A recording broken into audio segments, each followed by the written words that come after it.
You can do hours of work in a few minutes. That's what it feels like. No, I'm not talking about limitless pills. I actually have something better. Flow.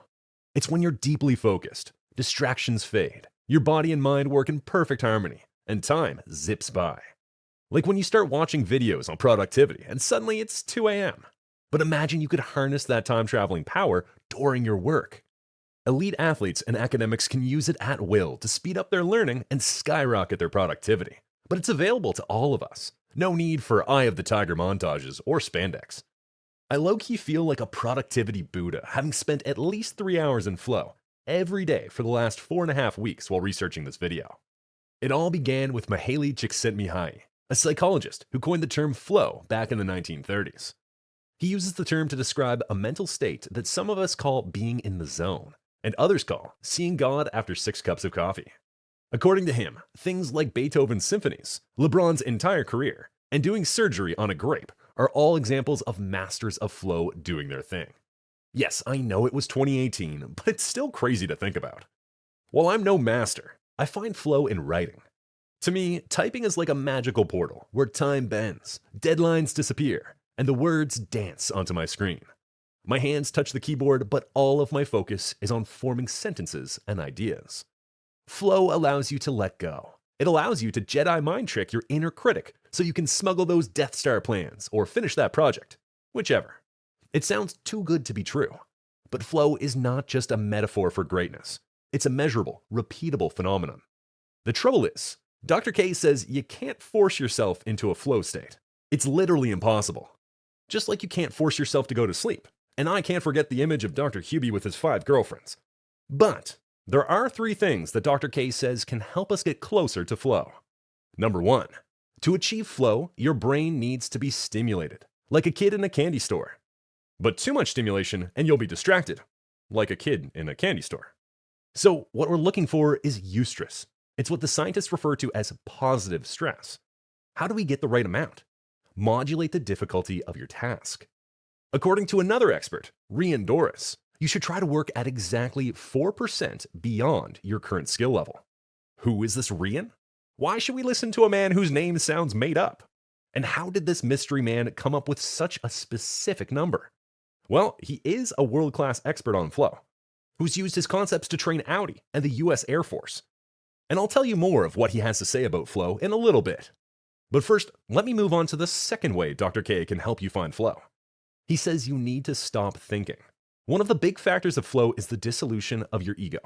But getting rid of your ego is almost impossible, unless you trek deep into the jungle with Joe Rogan and drink some funny-tasting frog juice. However, there are some less extreme measures you can try to get you started. Stop overthinking and try to kill comparisons to other people. You can't enter flow if you're always comparing yourself with others. Luckily, negative thoughts of any kind can be exhaled.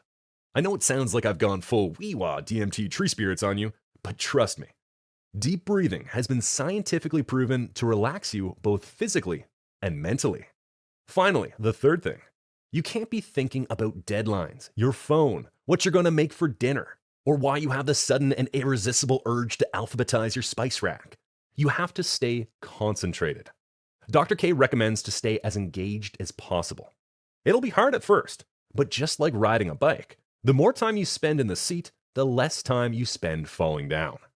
Speaking of things that are hard at first, let me tell you more about what Rian has to say about what they call the flow cycle. It's made up of 4 phases. First comes struggle, when you start your task and all you want to do is stop.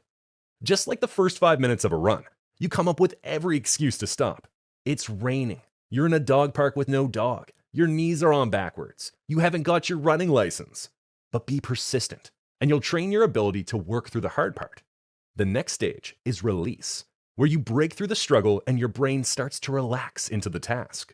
Most of the time, you don't even notice when this happens. You just find yourself in flow. You're in the zone, moving fast, doing things effortlessly. Finally, the last stage, recovery. Ever wonder why you always think up the best points for arguments that you had weeks ago while in the shower? No, just me? Okay, anyway, it's down to this recovery. Your brain works in the background to organize the skills and knowledge that you acquired. This happens both in sleep and in waking rest. Aside from the flow cycle, Rian has 3 more ideas that make up his pillars of flow. Understanding them is how you'll unlock that exclusive platinum gold frequent flyer flow card. First, your phone is a flow blocker, and you need to search and destroy all flow blockers. What are they? Distractions like social media, loud noises, or other people. Maybe don't destroy the other people, but do get rid of them, at least for some time. And once you've cleared all distractions, try to stretch out the time you go before using your phone every day by a bit longer. Like stretching out a muscle, you do it little by little. You don't want to go cold turkey. Just like my gym teacher used to say, you never stretch a cold turkey. Anyway, speaking of flow blockers, caffeine. I know, it seems like if anything, caffeine would help you find flow. But Dr. Huberman screams that we are consuming our caffeine too early in the morning. Your brain naturally releases chemicals like cortisol and starts to break down adenosine to help you wake up. But caffeine can hijack this process, giving you immediate relief from tiredness at the cost of causing a midday crash. So wait at least 30 minutes, ideally 90, before drinking any of that good go-go bean juice. On to Rian's third pillar. Being real here, I love this productivity stuff. But if there is one thing I hate, it's the 4 a.m. alarm advice. From Huberman to Willink, everyone is talking about getting up early. But why, God, why?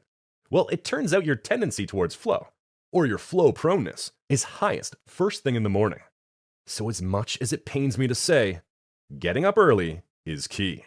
The final pillar is flow triggers. I want you to imagine a trained boxer.